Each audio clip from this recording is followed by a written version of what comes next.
Segunda de Corintios. Vamos a leer en el capítulo 3, versículo 1 al 5. Amén. Segunda de Corintios, capítulo 3, versículo 1 al 5. ¿Todos estamos ahí?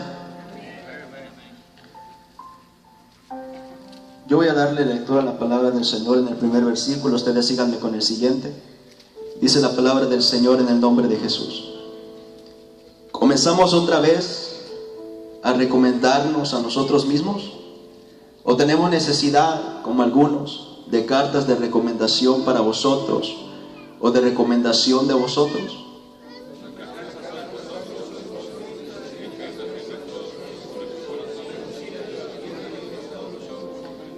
Siendo manifiesto que sois carta de Cristo, expedida por nosotros, escrita no con tinta, sino con el Espíritu de Dios, del Dios vivo, no en tablas de piedra, sino en tablas de carne del corazón.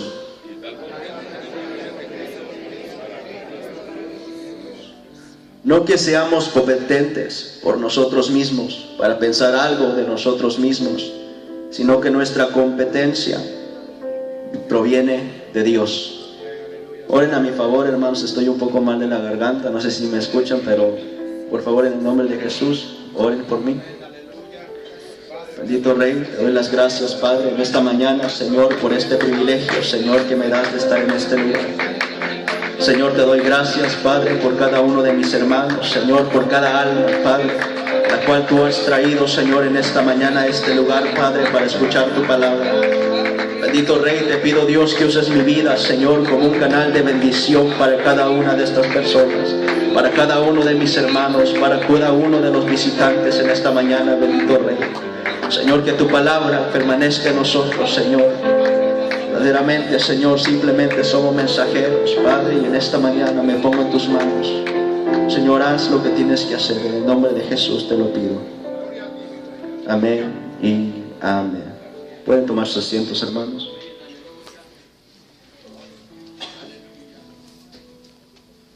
Como les digo, estoy muy nervioso de estar aquí. Doy gracias a mi pastor, amén, por el privilegio, amén, de poder estar delante de cada uno de ustedes, delante del pueblo del Señor. Doy gracias a Dios, amén, primeramente, amén, porque verdaderamente es Dios el que hace todas las cosas. Y doy gracias a Dios por ponerle ese sentir a mi pastor. Amén. Cuando el pastor se me acercó y me dijo: hermano, ¿nunca te has puesto a predicar en una escuela dominical? Le dije: no, pastor, nunca. Y me dijo: bueno, prepárate para el 14 de febrero. Y le dije: ok, siempre he querido predicar en una... Y ahorita que estoy aquí enfrente de ustedes, me gustaría tomarlo para atrás y decirle: no, pastor, no me ponga. Pero verdaderamente, porque a veces nosotros, yo no soy una persona muy sabia. Yo no creo que soy una persona muy sabia. Amén, pero la Biblia nos dice a nosotros que lo débil de Dios lo débil del mundo tomó Dios para avergonzar a los fuertes, y lo necio del mundo tomó Dios para avergonzar a los sabios. Amén. Así que con todo esto, el tema con el cual quiero dar la enseñanza en esta mañana, quiero que la digan ustedes después de que yo la diga. Se lo voy a preguntar ahorita. El tema es: con Dios soy poderoso. Amén. Una vez más, díganlo una vez más. Amén. Con Dios soy poderoso. Yo sé que todos nosotros conocemos, amén, la historia, amén, de Jesucristo cuando Él caminó en esta tierra, cuando Él estuvo con sus discípulos. Yo sé que todos nosotros conocemos acerca de esto. Y bueno, en esto es lo que yo me quiero enfocar un poco en esta mañana. Amén. En la vida de los apóstoles. Tuve mucho tiempo pasando en mi mente que voy a predicar. Mi pastor daba testimonio hoy en la mañana, que decía que después de 3 predicaciones sentía que ya no tenía material para predicar, y yo me sentía de la misma manera. Le daba vuelta a cada hoja en la Biblia y decía: ¿de dónde? Pero verdaderamente lo llevé y esto fue lo que Dios me dio. Amén. Estos discípulos, cuando el Señor los llamó, si nos damos cuenta en la vida de cada uno de ellos, ellos fueron hombres como cada uno de nosotros. No fueron hombres que quizás eran sobresalientes en alguna área de sus vidas. No eran hombres que quizás Una persona los podía mirar y decía, mira, wow, qué sabio está este hombre. No eran hombres así. Amén, pero el Señor los llamó. Y el Señor los llamó para que ellos pudiesen aprender de Él, para que ellos pudieran conocer lo que Dios quería que conocieran. En el plan de Dios todos nosotros podemos darnos cuenta que lo que Dios quería hacer con estos hombres y todo lo que el plan de Dios tenía era usar estos hombres para expandir el Evangelio, para que estos hombres comentaran, hablaran de Cristo, para que ellos dieran testimonio de las grandezas de Dios, para que ellos pudiesen hablar con denuedo acerca de todas estas cosas. Y nos damos cuenta de que Jesucristo llama a cada uno de estos hombres. Y cuando Jesucristo los llama, Jesucristo los lleva por un periodo. Durante su ministerio terrenal, Jesucristo los lleva por un periodo en el cual el Señor les enseña todas las cosas que estos hombres necesitaban conocer y aprender para llevar a cabo lo que Dios quería que llevaran a cabo, para llevar a cabo el propósito que Dios tenía para con ellos. Amén. Quiero que me ayuden a predicar porque, como les digo, estoy nervioso. Jesucristo tenía un propósito con sus vidas y por eso les había llamado. Entonces Jesucristo empezó a darles, digamos, como una escuela cuando ellos caminaban con el Señor. Ellos caminaban con el Señor y el Señor les estaba enseñando cada cosa que estos hombres necesitaban conocer, cada cosa que estos hombres necesitaban conocer. Dice la Biblia que Él los llamó y los separó de 70 hombres y dijo que les dio autoridad para hacer milagros en el nombre del Señor. Amén. Entonces, si nos podemos dar de cuenta, y todos los que ya conocemos lo que pasó en este progreso, amén, de esta escuela, la Biblia nos habla acerca de cómo Jesucristo les enseñaba y les decía y les presentaba por qué era necesario que el Hijo del Hombre fuese crucificado. Les enseñaba por qué era necesario que Jesucristo padeciera. Y Él les hablaba de todas estas cosas. ¿Por qué? Para que ellos pudieran dar testimonio de quién verdaderamente era Jesucristo, para que ellos pudieran comentar quién verdaderamente era Jesús. Amén. Pero si nos damos cuenta, en el transcurso de todas estas cosas, cuando Jesucristo es entregado por Judas, uno de sus discípulos, cuando Jesucristo es entregado y cuando Él es crucificado, la Biblia nos dice en el libro de Mateo, capítulo 26, versículo 56, que sus discípulos, al ver que Jesucristo se lo estaban llevando, dijo, al instante lo dejaron y huyeron. Amén.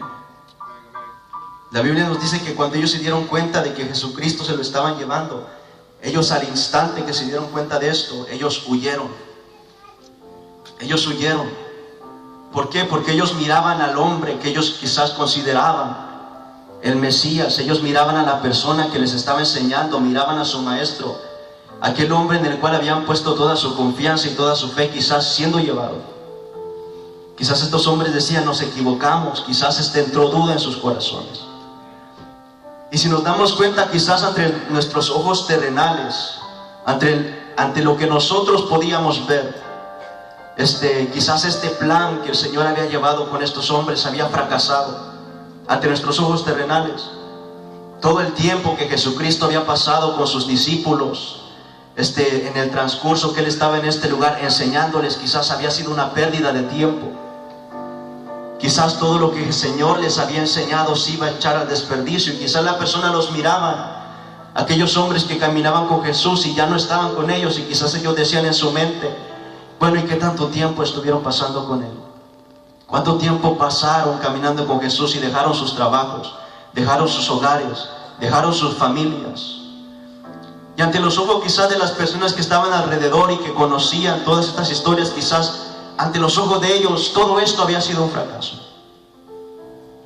Todo el tiempo que el Señor les había estado enseñando, todo el plan que el Señor tenía para con ellos, quizás ante los ojos del ser humano, había sido un fracaso. ¿Por qué?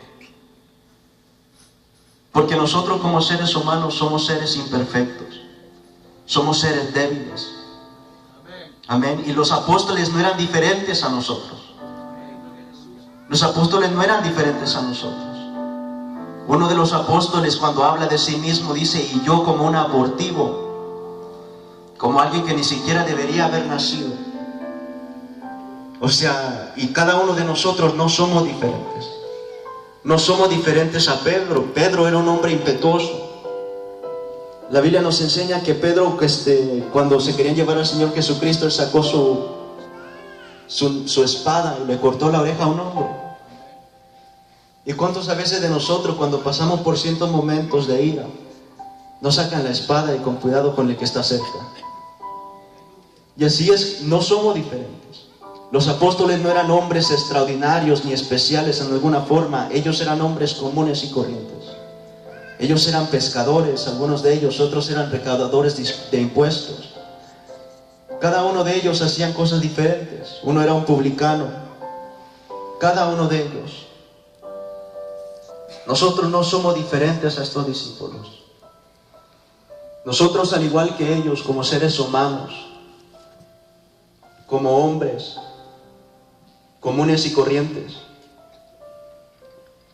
estamos vulnerables de la misma manera que estos discípulos se sintieron, a sentirnos intimidados cuando nos encontramos en una situación, cuando vemos que las cosas que creíamos no están saliendo bien.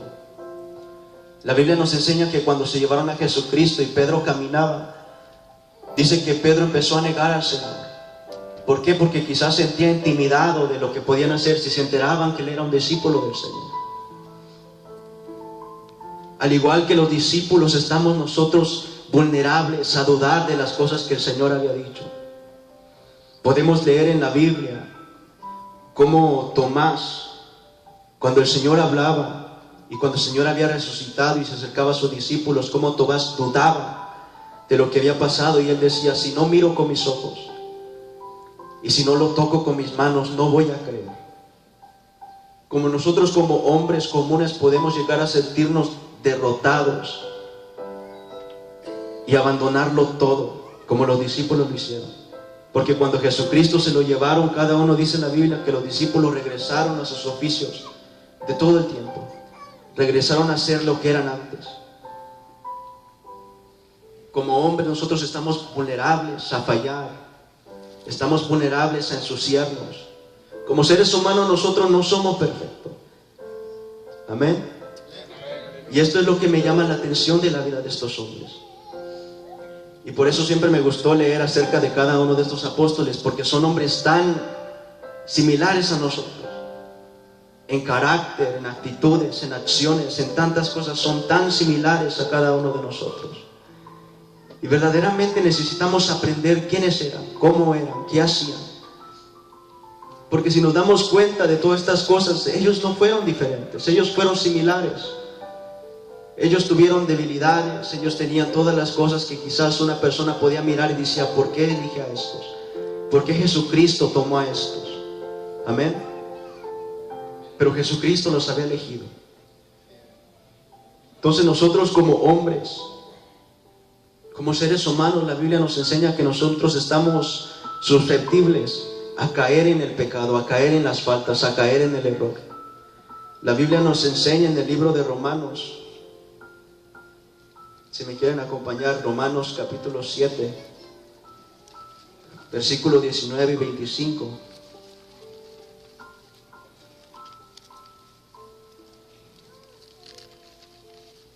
Y yo lo voy a leer para ustedes. Ustedes síganme con su vista, dice la palabra del Señor en el nombre de Jesús.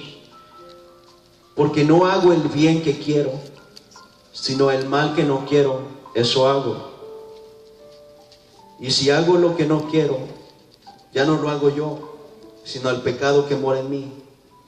Así que queriendo yo hacer el bien, hallo esta ley, que el mal está en mí.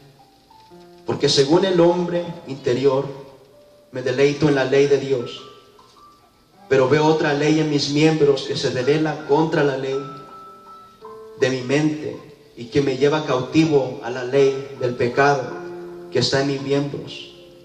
Miserable de mí, ¿quién me librará de este cuerpo de muerte? Gracias doy a Dios por Jesucristo, Señor nuestro. Así que yo mismo, con la mente sirvo a la ley de Dios, mas con la carne a la ley del pecado. Amén. Nos damos cuenta en cada uno de los hombres, todos los hombres, al igual que los apóstoles, todos estamos susceptibles, amén, a fallar. Todos estamos susceptibles a tener defectos. Todos estamos susceptibles a caer en errores y en muchas otras cosas más, todos nosotros. ¿Por qué? Porque la Biblia nos enseña que la ley del pecado mora en el hombre. Amén. La Biblia nos habla a nosotros y dice que no hay hombre en la tierra que haga el bien y nunca peque. Entonces todos nosotros como seres humanos estamos susceptibles a estas cosas. Estamos susceptibles a fallarle a Dios. Estamos susceptibles a no buscar. Verdaderamente, simplemente estamos en la mano de Dios, verdaderamente. ¿Por qué? Porque nosotros como seres humanos no podemos acercarnos a Dios en la manera que quizás deberíamos hacerlo. La Biblia nos enseña a nosotros que cuando Jesucristo habla, dice: mis ovejas oyen mi voz y ellas me siguen. La Biblia dice: ustedes no me escogieron a mí, sino que yo os escogí a vosotros. Amén, sino que todas las cosas están en las manos de Dios. Amén, y esto es algo que a mí me gusta, me encanta mucho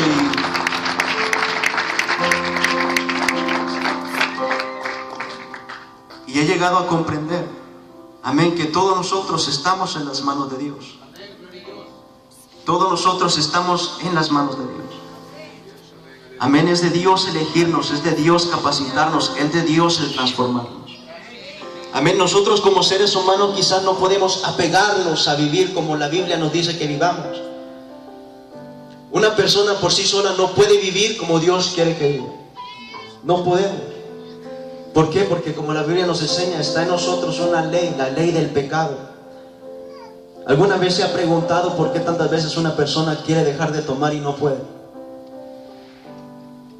Porque hay personas que dicen: ya no quiero hacer esto, pero el día de mañana se levantan y siguen haciendo lo mismo.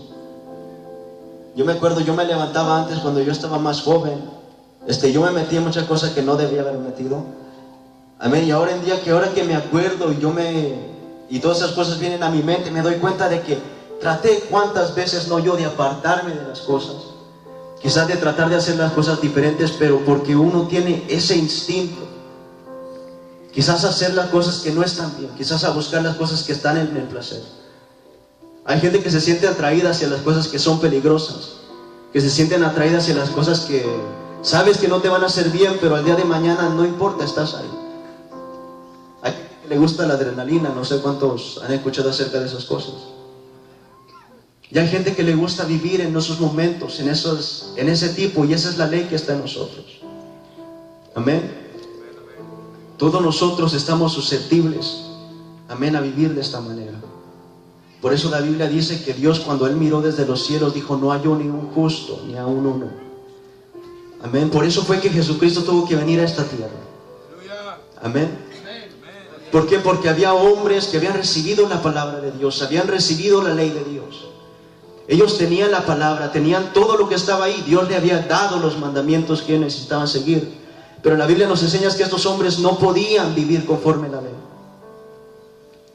Ninguno de estos hombres podía hacer lo que la ley les mandaba, lo que la ley les decía. Y por eso siempre se necesitaba un sacrificio, algo expiatorio, para que este hombre pudiese acercarse a Dios. De otra forma el hombre no podía. El hombre no podía de otra forma. Por eso me llama tanto interés la vida de estos varones.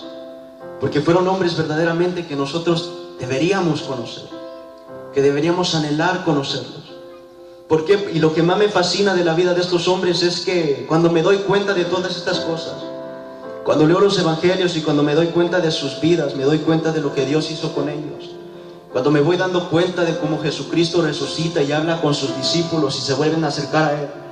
Cuando me doy cuenta en el día de Pentecostés cómo Dios derrama su Espíritu sobre cada uno de ellos. Y estos hombres se levantan y dice la Biblia que de ahí en adelante estos hombres trastornaron al mundo.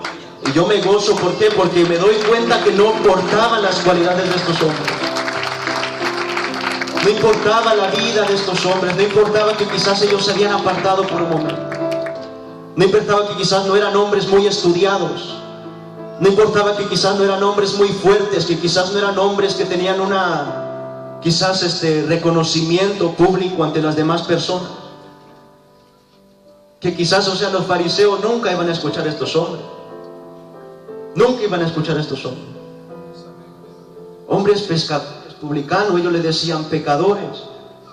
Y ellos le preguntaban, ¿por qué vuestro maestro come con los pecadores? Estos hombres no iban a escuchar. A veces yo me preguntaba antes, ¿por qué el Señor no agarró a algún fariseo, se lo trajo? ¿Por qué no agarró a alguno de los escribas, a uno de los que conocían la ley? A uno de los que quizás había estudiado, de que los demás quizás se paraban en frente y los demás lo iban a escuchar. ¿Pero por qué? Porque Dios es diferente. Los planes de Dios son diferentes. Lo que nosotros podemos mirar no es lo que Dios está mirando. Cuando el Señor Jesucristo te mira y te llama es porque quiere mostrar su gloria en ti. Amén. Es porque Dios quiere mostrar su gloria en ti. Jesucristo llamó a estos discípulos no por sus capacidades. No, los llamó porque Él tenía un plan para manifestarse en sus vidas. Me doy cuenta que no importaba verdaderamente el tiempo que pasó con estos hombres y que les enseñó todas estas cosas y los hombres se apartaron. No importaban sus capacidades. El Señor tenía un plan perfecto. Y que no se trataba de qué tan valientes eran estos hombres, sino se trataba de que el Señor tenía un plan. Al final todo esto dependía del Espíritu Santo. Dele palmas al Señor. ¿Cuántos me entendieron? Al final todo esto dependía del Espíritu Santo. Al final de esto, todo esto dependía del Espíritu Santo. Si se dan cuenta, cuando el Espíritu Santo se derramó en el día de Pentecostés sobre estos hombres, olvídate de aquel Pedro que había negado a Jesucristo, de aquel Pedro que se había sentido acobardado, avergonzado por hablar del Señor. Dice la Biblia que cuando Pedro estaba a punto de ser crucificado, dice, no soy digno de morir como mi maestro. Y la historia nos enseña que Pedro murió y fue crucificado cabeza abajo. Hombres que se pararon por la verdad. Hombres que se pararon por Jesucristo. ¿Cuál es el tema de esta enseñanza? Con Dios soy poderoso. Yo no sé cuántos aquí con Dios son poderosos. Una persona en cierta ocasión me dijo, sabes, tú no puedes ser el más elocuente, tú no puedes ser el más sabio, no puedes ser el más guapo, el más inteligente. Yo estaba flaquito antes, ya engordé un poco. Pero me decían, no te mira fuerte, me parece que no tiene fuerza, pero eso no importa. En cierta ocasión esta persona me dijo, un hombre que se humilla delante del Señor puede pararse delante de cualquier persona. ¿Por qué? Porque con Dios somos poderosos. Y de eso se trata esto. Con Dios somos poderosos. Con Dios somos poderosos. Y olvídate de aquellos hombres que quizás porque miraron la situación difícil se voltearon atrás y no se acercaban ya a Jesucristo, y que ya no aceptaban, sino que se volvieron a sus propios trabajos y todo esto. El apóstol nos habla en el libro de Filipenses, dice, yo sé vivir en abundancia, sé vivir en escasez, sé tener y sé no tener. En todo esto estoy enseñado, todo lo puedo en Cristo que me fortalece. Todo lo puedo en Cristo que me fortalece. Y es por el poder de Dios. Es por el poder de Dios. Una persona no puede vivir una vida cristiana sino por el poder de Dios. ¿Cuántos dicen amén? Nadie puede vivir una vida cristiana si no es por el poder de Dios. Si no tiene el poder de Dios, una persona no puede apegarse a lo que Dios quiere de nosotros. Es necesario el poder de Dios en nuestras vidas. ¿Cuántos dicen amén? Mientras yo leía esto y me daba cuenta de todas estas cosas, me llamó la atención uno de los versículos en el libro de Hebreos, en el capítulo 2, en el versículo 8, la Biblia nos declara a nosotros, pues en cuanto Él mismo padeció siendo tentado, es poderoso para socorrer a los que son tentados. Amén. Nosotros como seres humanos estamos propensos a caer en el error, a pecar, a fallarle a Dios. Amén, pero hay alguien que a pesar de la tentación, a pesar de todas estas cosas, Él se paró firme. La Biblia nos enseña acerca de Jesucristo. No sé cuántos saben qué es la tentación y qué es lo que significa la tentación. Esto fue algo que yo me llevé en mi mente por mucho tiempo.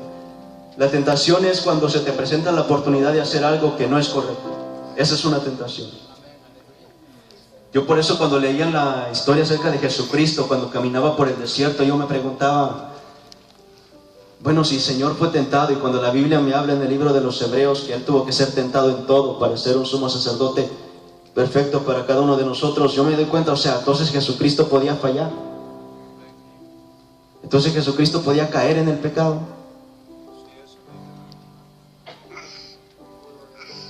¿Qué es lo que pasa? La tentación para nosotros es cuando se nos presenta la oportunidad de hacer algo malo, de hacer algo que nosotros... Pero ¿qué es lo que pasa? Nosotros como seres humanos tenemos eso en nuestra mente, esa ley que nos inclina a hacer lo malo, esa ley que nos lleva a pecar, y tenemos deseos pecaminosos. Amén. Pero Jesucristo, cuando Él caminaba en el desierto, cuando Él pasaba por todas estas cosas, Él no falló, Él no pecó. La Biblia nos enseña que Él es sin pecado. Amén, amén. Amén. Y porque Él es sin pecado, Él puede ayudarnos a vencer. ¿Por qué Jesucristo no caía en el pecado? ¿Por qué no caía en el pecado? Porque Él tenía eso. Porque Él fue obediente. Porque Él se apegó a lo que la Biblia nos dice. El ser humano no puede vivir si no se apega a Dios. Es con Dios con quien somos poderosos. Por eso la Biblia nos enseña: someteos a Dios, resistir al diablo, y Él huirá de vosotros. Y Él huirá de vosotros. A mí me gusta este tema porque yo creo que es algo muy maravilloso.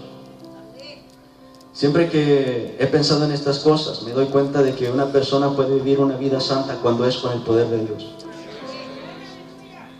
La persona puede vivir una vida santa cuando tiene el poder de Dios en su vida.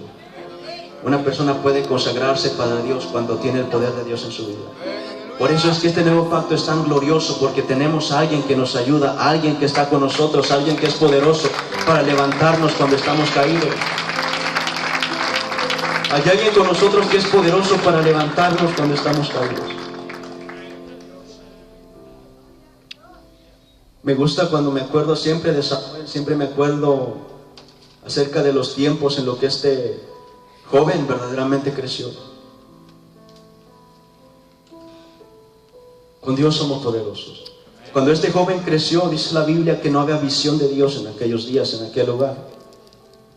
Dice que la palabra de Dios, la visión de Dios escaseaba en aquel entonces.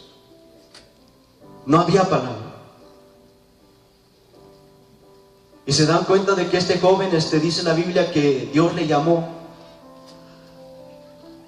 Y quizá fue tan diferente esto porque no había visión de Dios en aquel entonces, que este hombre no podía entender lo que estaba pasando.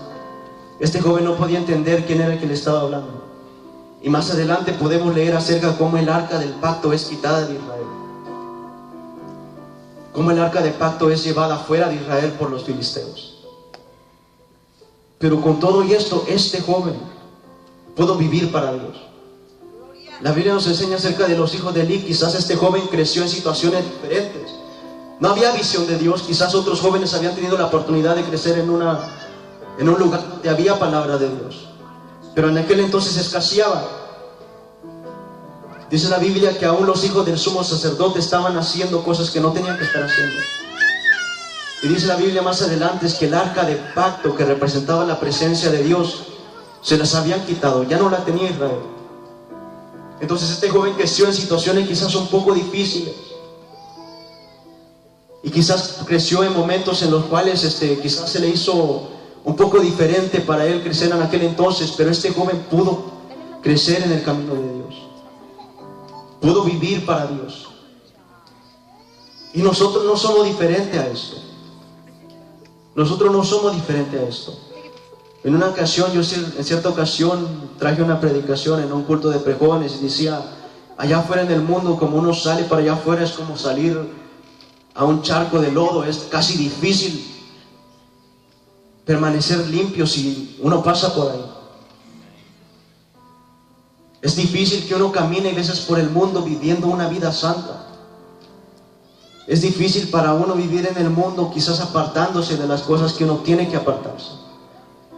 Amén, porque vivimos en un mundo perverso, en una generación perversa. Ahora todas las cosas que estamos viendo, o sea, nosotros podemos darnos cuenta que este mundo está yéndose hacia un lugar, está yéndose hacia un destino, está yéndose por un camino que no le va a traer nada bueno.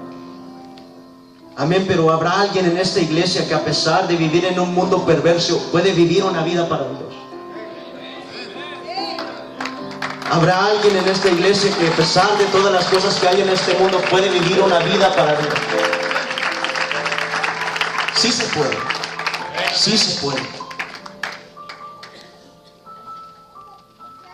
Habrá una juventud que pueda vivir su vida para Dios. Habrá alguien que pueda entregarle su vida completamente a Dios. Habrá alguien que pueda vivir una vida consagrada para Dios en todo tiempo.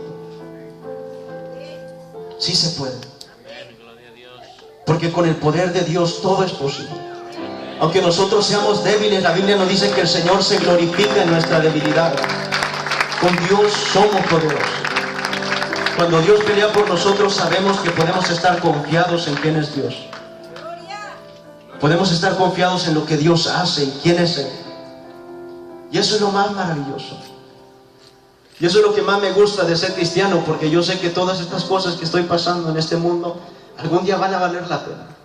Y yo sé que al final de todo esto, que a pesar de que quizás estemos pasando por tribulaciones, por luchas y por pruebas, sabemos que tenemos un Dios que es poderoso para ayudarnos, para fortalecernos, para levantarnos. Tenemos a un Dios. Tenemos a un Dios que es poderoso. Y si nosotros estamos con Él, nosotros podemos lograr mucho. Amén. Porque verdaderamente Dios tiene grandes cosas para cada uno de ustedes. Dios tiene una grande cosa. Cuando el Señor llama, Él no te llama para dejarte a mediados del camino. No. Cuando el Señor te llama, Él no te llama para que te quedes a mitad del camino. No. Dice la Biblia en el libro de Judas: y aquel que es poderoso para guardarnos sin caída y presentarnos sin mancha delante de su gloria con gran alegría, al único y sabio Dios, nuestro Salvador, sea gloria y majestad, imperio y potencia, ahora y por todos los siglos. Aquel que es poderoso para guardarnos sin caída, para guardarnos sin caída. ¿Puede una persona vivir una vida santa en esta generación? Por supuesto que sí. Porque hay un Dios que es poderoso para guardarnos y que caigamos.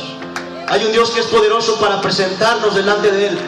Hay una alabanza en inglés que me encanta mucho, no sé si está en español, pero dice: My God is saved. Mi Dios es poderoso para salvar. Yo no sé lo que estamos pasando. I don't know what's going on with your life. I don't know what you're going through. Yo no sé por lo que estás pasando. I don't know your tribulations. No sé tus tribulaciones. I don't know your problems. I don't know the temptations you go through. No sé las tentaciones que vayamos a pasar en esta vida. Pero te puedo asegurar que si te agarras de Dios vas a lograr llegar al final. Te puedo asegurar que si te agarras de Dios vas a llegar a la salvación. You're gonna make it. You're gonna make it. Lo vas a lograr. Somebody can believe it. Hay alguien que puede creer que lo va a lograr. You're gonna make it. You're gonna make it. Porque hay un Dios que es poderoso y que no se aparta de su iglesia. El salmista decía: alzaré mis ojos a los montes. En el Antiguo Testamento los montes eran un lugar de seguridad, ¿sabían? Quédense de pie, los que ya están de pie, si se quieren poner de pie igualmente. En el Antiguo Testamento el salmista miraba a los montes y decía: alzaré mis ojos a los montes. ¿Por qué? ¿Por qué? Porque, miren, dice la Biblia que Jerusalén estaba rodeada por montes. Dice que Jerusalén estaba rodeada por montes. El monte era un lugar donde ellos se podían sentir seguros. Si venían sus enemigos a atacarlos, ellos sabían que los montes estaban ahí. Alzaré mis ojos a los montes. Quizás el salmista miraba a los montes y decía: si algo llega a pasar, puedo ir a esconderme ahí. Ahora en día hay personas que, para que no pase por momentos difíciles, cavan un hoyo, lo hacen todo eso y ahí para esconderse cuando algo malo vaya a pasar. Pero cuando el salmista decía: alzaré mis ojos a los montes, quizás los miraba y se daba cuenta de lo frágil que eran los montes. Dijo: no, mi socorro viene de Jehová, que hizo los cielos, que hizo la tierra. Nuestro socorro viene de aquel que creó todas las cosas. Por eso una persona en cierta ocasión me comentaba y me decía: mira, verdaderamente tu vida es un desorden, me decía. Tu vida es un desorden. Estás en esto, estás en aquello, estás acá, pero mira, Dios hizo los cielos, hizo la tierra, dice, estaban vacías, estaban desordenadas. Dios ordenó la tierra y la llenó. Y Dios te puede ordenar a ti, te puede llenar a ti. Dios lo puede hacer. And if we can believe it, we can be sure about it. Si lo podemos creer, créanme, todo esto es por fe. El justo por fe vivirá, dice la Biblia. Y yo sé que nosotros podemos creer que vamos a llegar. Porque los que están en la mano del Señor, ¿quién lo va a arrebatar? ¿Cuántos estamos en las manos del Señor? El altar está abierto, hermanos. Si desea pasar al altar por un momento, le invito a que pase. Vamos a hacer una oración todos juntos. Vamos a entonar unas alabanzas también por unos cuantos momentos. Amén.